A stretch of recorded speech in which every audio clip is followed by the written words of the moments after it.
Story time. I'm walking through the mall. I'm on my way to an appointment. And as I walk past this man coming the other way, he sort of puts his hand up and he points at my face and he says, "You have a very friendly forehead." You let him into your personal space. You didn't mean to, you didn't want to, but once you've done it, you're signaling a relationship to yourself and to him that's deeper than you intended. The beautiful / brilliant thing here is he anchored you so well because $20 is such a bargain when you started at $175. Companies do this stuff to people. They play them in all these ways. If you are the kind of leader who does this, just stop it. Your words for the day: stop it.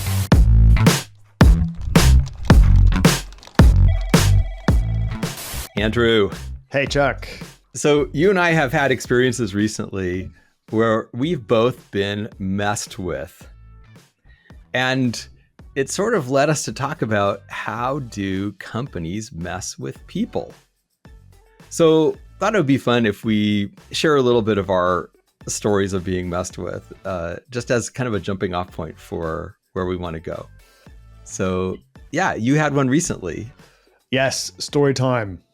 This was about 2 weeks ago. I'm walking through the mall. I'm on my way to an appointment and I'm a pretty organized guy, so I know exactly how much time I have to get from A to B. Give me a couple minutes to spare.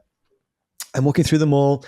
I've got my AirPods on, listening to my music. And as I walk past this man coming the other way, and he motions to me, he sort of puts his hand up and he points at my face. And it's important to add, I just come out of the hairdresser. I just got a haircut. He points at my face. So I'm thinking, there's something on my face. I couldn't hear him because I had my AirPods on. So he's still pointing at my face as I walk past him. So I stop, I turn, I look at him, I take out my AirPod and I say, "Excuse me?" And he says, "You have a very friendly forehead." Didn't expect that. I'm going to pause here. Yeah, just to pause here, because if it's okay with you, I want to do a little bit of running commentary. Absolutely. Right? Because I can already see what's happening here. You're in the middle of your routine. You have some place to be.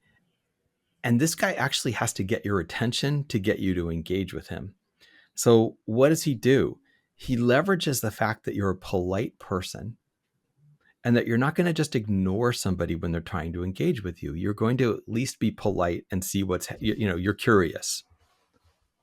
Correct. So he gets your attention. And then he says this thing that is not a normal thing to say to a stranger. So that's also got your attention, probably your curiosity as well. And then what happens? Well, I just want to caveat, I have a certain degree of embarrassment telling the story back, because even as this was happening, I knew something was wrong. But nevertheless, for the reasons you just said, yes, he got my attention. He essentially complimented me on my friendly forehead. And he said something along the lines of, he built on that. I've got a friendly forehead. I'm a kind person, blah, blah, blah. And I was in a hurry. I'm trying to be polite to let him finish what he's saying. I know he's leading me somewhere. So what do you think I'm doing in that moment? So you're probably thinking, I really do need to go. How do I get myself out of this in a polite way? That's what I'm thinking, knowing you. Correct. I was also thinking, where's my wallet? Seriously, I was like, how close is he to me? Is there anybody else nearby? Now, I'm in Hong Kong. This would be a very unexpected thing, but it was unusual enough that I was a little bit alert. So he starts talking about he's a holy man and he can read something or other in my face, and he wants to share with me that there are 2 areas in my life where he can see I'm holding back. At this point, I know I want out of here. He's told me he's a holy man. I don't necessarily believe it, but I'm still not yet frustrated enough to be rude. Are you a little curious at this point? Like, what is this? Where is this leading? What is he up to? I am a little bit curious. That embarrassment I mentioned earlier on is creeping in at this point too, because I'm like, I know this is kind of BS. I know there's something Yeah. scammy behind all of this. I'm starting to notice my stress level is rising because I am now losing time. My window of time to get to my next appointment is closing. I just want to go. Yeah, and I want to also pick up on the fact that you say you're a little embarrassed, because I think this is also a common theme for these stories. You can see, like, from the outside that this guy's up to something. You probably shouldn't be engaging. You shouldn't be spending your time in this interaction. You know all this. Maybe in the moment you know all this, and it's very hard to get yourself out of it. Yeah, because he said I have a friendly forehead. I'm intrigued. All right. But anyway, so well, that's that easy. it's that easy. I'm so easy to manipulate. But anyway, so he goes on, and he wants to show me that he knows what he's talking about, and so he does this trick, and now I'm even more frustrated because I know it's a trick, but I can't remember how it works. He essentially asks me to. He writes something on a piece of paper and hands it to me. So now he's also touching me, which is another degree of awkward. He takes my hand, opens my hand, puts this piece of paper in my hand, closes my palm. And then he says, name a color, name a number between 1 and whatever it is, 9, and so on, an animal. And I'm like, I already know this is what's going to be written on that paper in my hand. And I'm trying to remember the gig so I can trick him out of it, because I just want to go. So now I want to prove him wrong, that his thing doesn't work, so I can go to my appointment. I failed. So he got it right? He got it right. Of course, he so got it right. So what was on the paper matched what you had said, right? The orange elephant and number 7 or whatever. Even though I changed it from blue to orange at the last second to try to trick him, he had it right. Yeah. And can I pick up on one other thing that's also interesting here? So you let him touch you. And again, I'm not trying to embarrass you, but who do you let touch you? Like, that's intimate. And I'm not saying there was anything like sexual or weird in that way about it, but you let him into your personal space. You didn't mean to, you didn't want to, but once you've done it, you're signaling a relationship to yourself and to him that's deeper than you intended. It's so interesting. Like, I let him, he did it, and I didn't stop him because I'm in a public place and I don't want to make a scene and so on and so on. But and it was frustrating as anything, because I knew exactly why he did it, because he knows I won't respond and so on and so on. So at this point, I'm just like, I'm waiting for the scam. So I'm still checking my wallet, and so on. And I'm also like, I have to go. I do need to go. And here's what I noticed at this point is like, one of the reasons I was struggling to get out of this is because he was talking so fast, and he was doing a good job of pretending to listen to me, but not actually listening to me. Mm-hmm.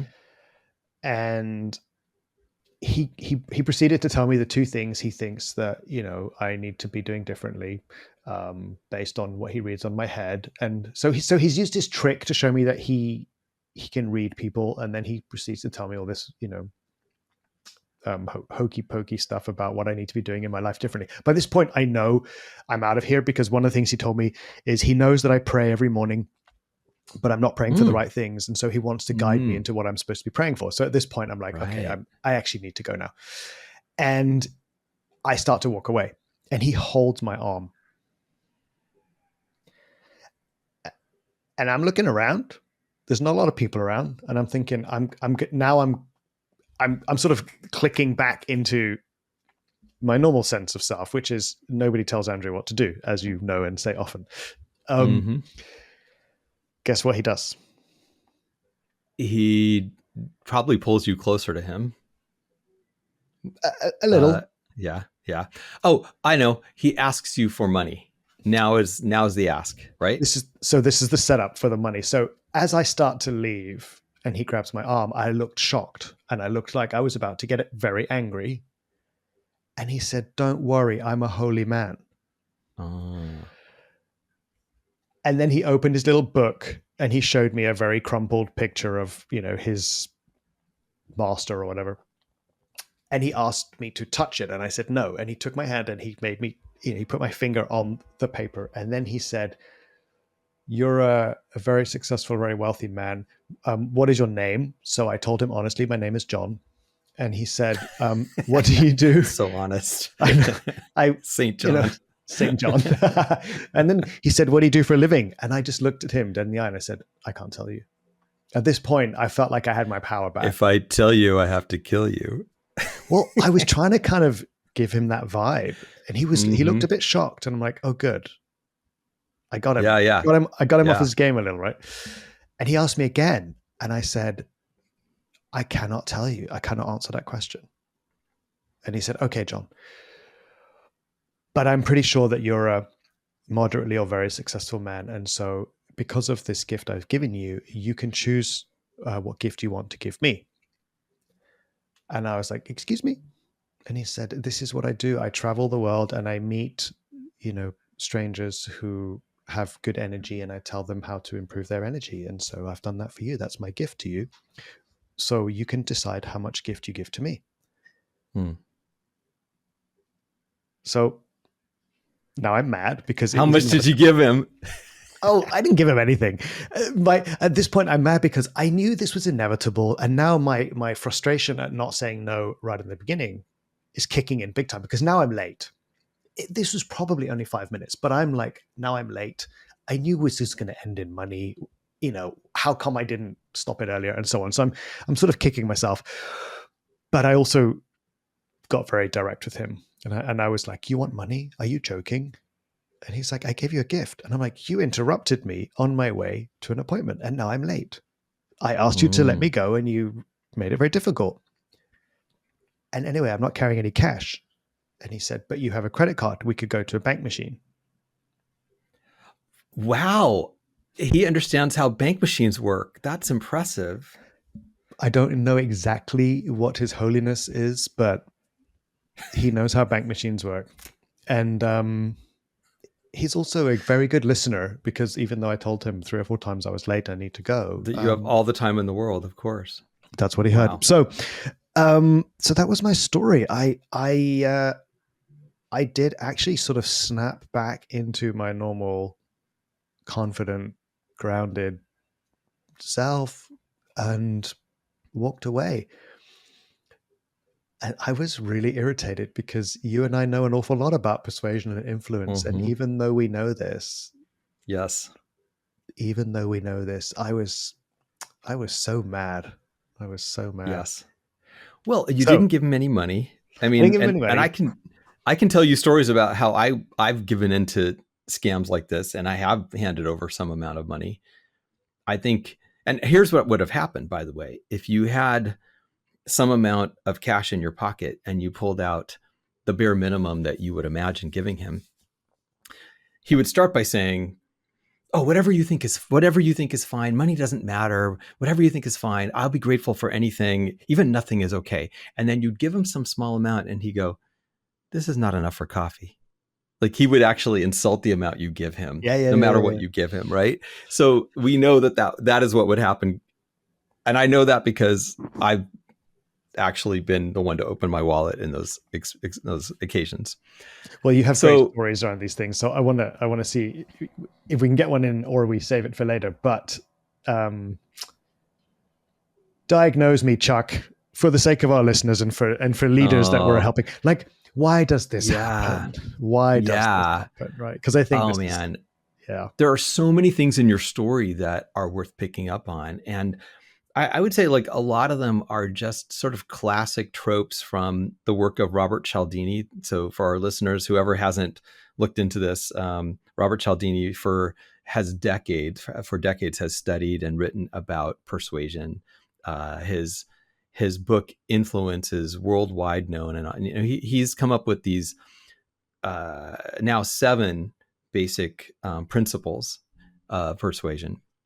So we know these, we teach these sometimes to sales teams, and there are times when I can be on the receiving end and I know what's happening, and I still have trouble resisting it. And this is, so one of the ones that I see here a lot is what he would call commitment and consistency. Once you say something out loud or take an action in a certain direction, it's very hard to contradict the words that you've spoken or the actions you've taken.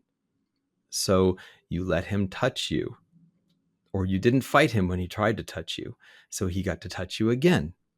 He got to grab your arm later on. So, and again, you don't fight him because that would be inconsistent with the permission you gave him before tacitly. Things like this. You say you're in a hurry and you have to go, and you are. But then I don't go. Your feet are saying something louder. Your feet are saying, I'm okay to stand here right now. So there's a lot in that. The other one that's really obvious that he uses is this reciprocity. I've given you something. Now, you obviously didn't find it valuable what he gave you, but if you even found it a little bit valuable, you might feel obligated to give him something, some money. Very common. People have this sense of reciprocity, like, okay, he's done something nice for me, I should do something nice for him too. Very, very common. It's part of being polite. So we're all very susceptible to it.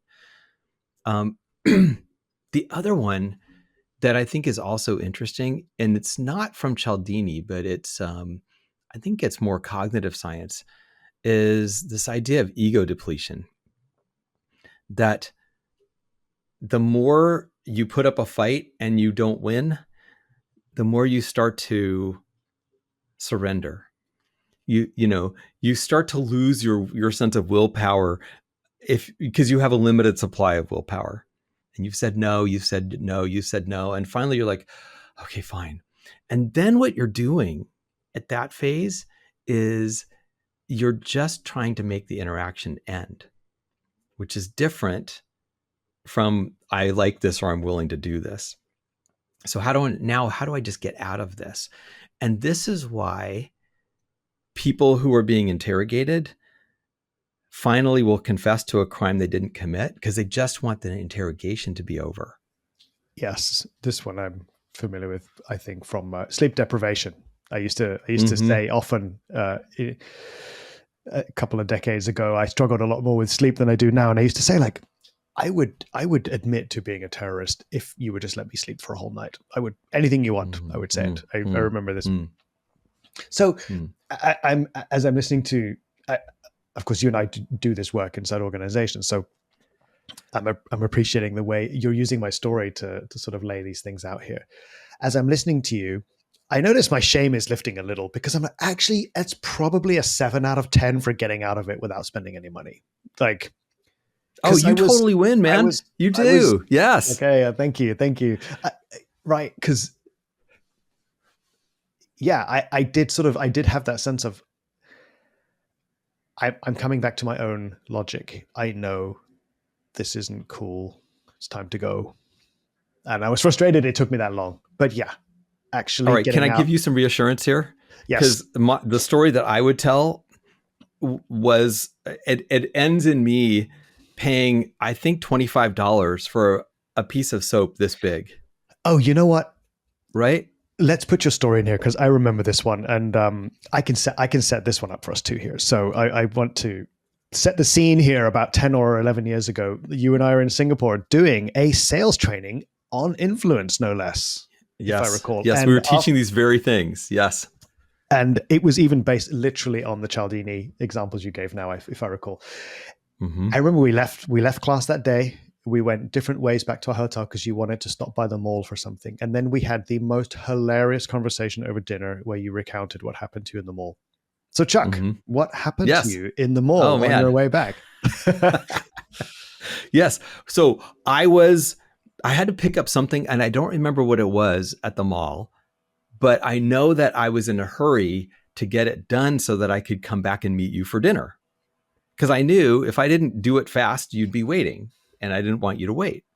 So very similar. And I'm gonna short circuit this story a little because it's so similar to yours in a lot of ways. But this guy sort of calls after me, "Hey, where are you from?" Now that I've traveled enough in that part of the world, I know that question doesn't come from true curiosity and a desire to connect. It's the beginning of a sales interaction. Like, I know that now, but at the time I was like, somebody wants to know where I'm from. So I'm like, I'm from California. Oh, what part of California? Los Angeles. And the guy says, oh, my cousin lives in Los Angeles. So I start to feel a sense of like, oh, we have something in common. He has warm feelings about Los Angeles because of his cousin. I know what this is. This is liking. When we feel similar to somebody, we like them more. We teach this. It's obvious, right? So he says, I got this hand, what was it? A scrub, a skin scrub. And he goes, hold out your hand. So I hold out my hand, and he puts. So I'm just gonna blend in with you here. Just go for it to do the commentary piece, right? So the persuasive technique of liking. So yes. He's created some familiarity with you and the city that you love. Yes. And now he's asking you to put something on your hands, and because he's established liking, it feels inappropriate to say no. Exactly. Right. So he puts this salt scrub thing on my hand, and he's like, no, rub your hands together, get it out. Okay, good. And this is from the Dead Sea. It's very, it's from very special, whatever, sea salt from the Dead Sea and all this kind of stuff. Well, now what's happened is I've got this gunk all over my hands. And he's like, oh, okay, you can come inside the shop and wash it off. So now I'm walking into the shop. Commitment. Yes. Why does somebody walk into a shop? Because they're interested, because they want to buy something. So again, just like with your story, I'm signaling to myself and to this guy, I'm willing to go into the shop because some part of me is interested. I was really interested in washing my hands at that point. So I'm washing my hands, and while I'm washing my hands, he's like, oh, let me show you this thing that actually will improve the circles under your eyes. And so he starts to rub this stuff on my eyes. I haven't even finished washing my hands, but I look in the mirror and I look like half a raccoon, So a raccoon what's that's great about letting this, a complete stranger touch him. Yeah, again, I'm letting a stranger touch me, but also this is really similar because both with the scrub on my hands and now the stuff on my face, I can't really leave because I got gunk on me. So, he says, okay, now you need to leave it in for a couple minutes so that it works. I'm like, okay, a couple minutes. All right, whatever. Okay. But I do need to go. Okay, no, it's fine. And he washes it off finally. And he's like, what do you think? How's it look? How's it feel? I was like, yeah, compare the two eyes. This one looks better than the other one. Yeah, it kind of does. Yeah. So I'm agreeing with him because it's kind of true, but also because I want to be nice. And so he's like, you can get a bottle of this. It's on sale now. I'm like, really? How much? I'm just curious. I'm not really wanting to buy it. $175, but it's like a whole month's supply. Like, I've never spent anything like that for personal care products. I don't even know if that's a good price. It seems very high to me. So 175, I'm like, oh, that's really nice of you. Thank you. He goes, if it's too much, the hand scrub is a lot less. Oh, really? How much is that? Oh, that's $125. $125 to wash my hands. Really? Okay. I said, sorry. Thank you. Anyway, that's really nice of you. But no, but you liked it, right? I said, yeah, I liked it. Yeah. So Chuck, let me just going to pause you for a second. Go for it. Yeah. Even as you're, I've heard this story a few times, but every time you tell it, you get animated. What's going through your mind in that moment? Knowing that we just came out of class teaching people these principles, by the way, how to use them for good, not for evil. What's going through your mind in that moment? Yeah, I know everything that's happening. Like I can see him using these techniques on me. I can see he's asking me these questions. And if I answer honestly, I'm going deeper into the trap. So I know that this is happening and I don't have the toolkit to resist it because I like him because LA, we have this in common, right? And so I don't want to be rude. And he seems like a nice guy. He hasn't been rude to me. So there was this big piece of me that's just, I don't want to be rude. And that's what keeps me in these things. It's terrible because I know I'm being played. I can see it. So he obviously the 125 is too much. So he says, well, I'll tell you what, we've got this soap and you can have this soap that's made of the same Dead Sea salt. It's very special. And it's only $60. I'm like, I'm still sorry, man. I'm not going to spend $60 to wash my hands. He goes, well, we have this smaller piece of soap you can get for 20. I'm like, okay, fine, 20, done. And it is again, like what I was saying, it's like, just make this stop now. And if I can pay $20 and make it stop and get out of there and meet my friend for dinner, I'm going to pay the $20 for a piece of soap. I don't care anymore. Well, the beautiful, and I say that in quotation marks, but the beautiful / brilliant thing here is he anchored you so well because $20 is such a bargain when you started at 175. Exactly. Yes. This is the contrast principle, right? So $20 looks amazing compared to 175. And yeah, and I had no stress about it. I'm like, here, fine. And then afterwards I meet you for dinner. I'm like, I just paid $20 for a piece of soap. And as a bonus, I now look like a raccoon because I've only worked on one eyelid. Exactly. Well, at least you told him your name honestly, Carlos. Yeah, right. Exactly. I told him my name was Carlos. Yes. Right. The link to the work that we do, right? Because companies do this stuff to people. They play them in all these ways. Keep you in the job longer than you might want to. Keep you from leaving when you need to leave. Yes. Keep you from going to lunch when you want to go to lunch. And they do these tricks like, we'll buy you lunch so you can eat at your desk. Like this kind of stuff. Stick around for another 6 months. There may be a promotion online for you. Mm-hmm. Yeah. You might get more. And you're thinking, well, I've already put in 5 years. So to give up now would be like a waste of those 5 years, even though it may never come, these promotions. The sunk cost fallacy. Yes, so, exactly. Yeah, so all of these different principles around, and I guess the big, I enjoy sharing these stories. They're very useful in a training scenario because it shows people can fall for them all the time. I think in the workplace, what it also shows is we want to be really mindful about, like, we're all for learning and development and a growth mindset, but are people using these skills for good or for evil? Yeah, and I think that's exactly. where it becomes really toxic, right? Is when people know that they can use these skills and manipulate the situation to meet their own ends. And sadly, we do see it quite a lot. Yeah. Well, and I can tell you the distinction that I would make about like when it's okay to use some of these tools and when it's creepy and unethical. And the difference really is if you're doing it to establish a relationship with somebody or reinforce a relationship, it's probably okay. If you're doing it to get someone to do something, it's probably not okay.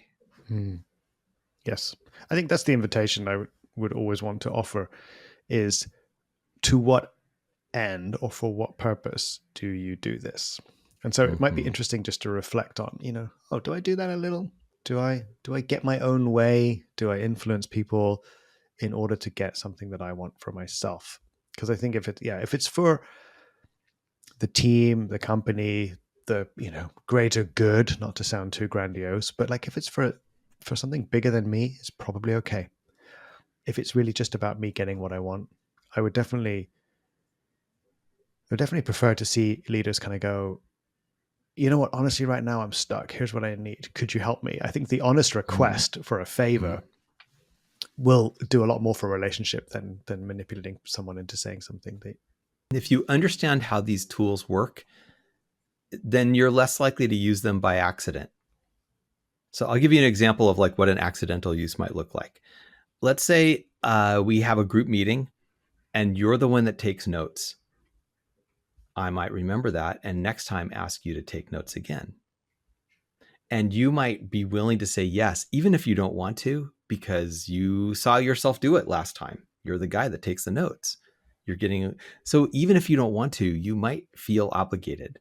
And I might be taking advantage of you by asking. Stuff like that. Yeah. So I think, so that's a great example, Chuck, because I think these things happen every day. And so here's the twist. As a leader, ask the question, hey, I know you took notes last time. Would you be okay to do it again, or would you rather we ask somebody else? Like, give people some choice. Let them know that Exactly. you are aware of that. Right. Could be as simple as that. Exactly. And just notice if some of these things, not maybe as a leader, you're not doing them. Maybe your company is doing them.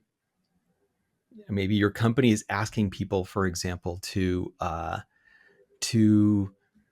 praise the company out loud or in writing. Mm. Even if they don't want to, they might feel like they have to. Don't forget to You know? tag the company on your post in LinkedIn today. That kind of thing. Yeah, like that kind Yeah. of thing, right? Yeah. So like make a public declaration about how awesome this company is and how great it is to work here. That can start to also mess with people in all kinds of ways.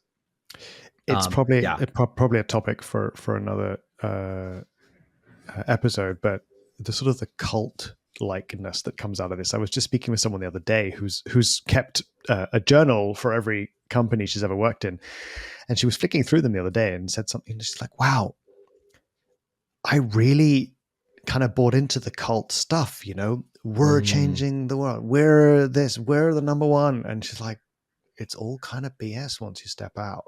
So yeah, mm. there may maybe another topic in there, but yeah. So in requesting people to cheer and praise sounds like a request, but you're kind of noticeable if you don't follow through.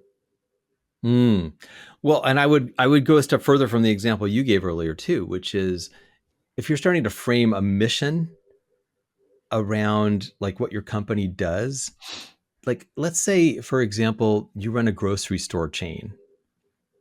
Okay, so you're selling food. We are feeding the world. We're, like we are we are this city or this, state's uh, food source or whatever. Like we start to get grandiose about it. And then if you as an employee start to resist, well, look what we're doing. We're doing the important work here. We're feeding the city. Like it starts to feel like if you're not happy with something that the company's doing, then you're going against this holy mission that the company has. Well, what I like about that is, and I hear Oh, you, and right. So oh it's yeah, it's a yeah. little bit of that, right? Like, oh, I hear your complaint, and we're doing great work here, so let's not go there. So that's sort of that almost fake positivity. Yeah, well, it Mm. goes back to our toxic positivity thing, A which little is bit, yeah. right, right. We got such a strong response from that episode that's part of what had us choose to do this one too. Like, Mm. where do these things get toxic? Mm. And I think a lot of it is just to be more aware of it, to bring this into conversations, to talk to people about like how do we not create toxic positivity? How do we not manipulate people to do stuff against their will? How do we give people more choice and less manipulation? Yeah. Right. And I think you and I have a little bit of privilege here when we do work with leaders one on one.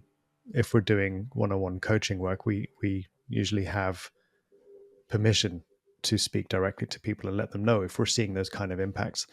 But I Mm. kind of want to say it out loud here as well. Like, if you are the kind of leader who does this, just stop it. Yeah. Like, seriously, check yourself.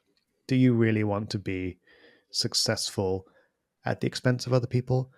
And if you are, like, well, good for you. It got you this far. And maybe there's an opportunity for you to sort of improve on that a little bit. It's really not necessary.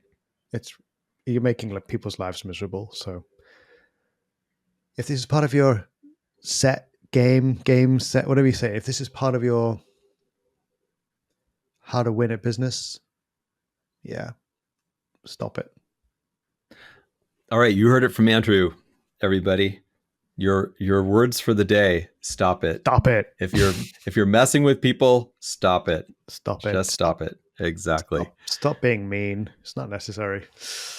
Don't be a mean person. Yeah. Being a meanie weenie. Okay. But joking aside, there's all this great content out there. Like, use it for good or use it for evil. Your call. But seriously, like, stop it. Good people don't need to. So stop it. Okay. Well, it's been fun. I'm sure there's more we could dig on here, and maybe we should look into cults next, Chuck. Corporate cults. Definitely. Is your company a cult? Yeah. Is your coming up a cult? We're looking there next. Absolutely. All yes. Right. All right, everyone. Stay kind. Stay safe. And stay human.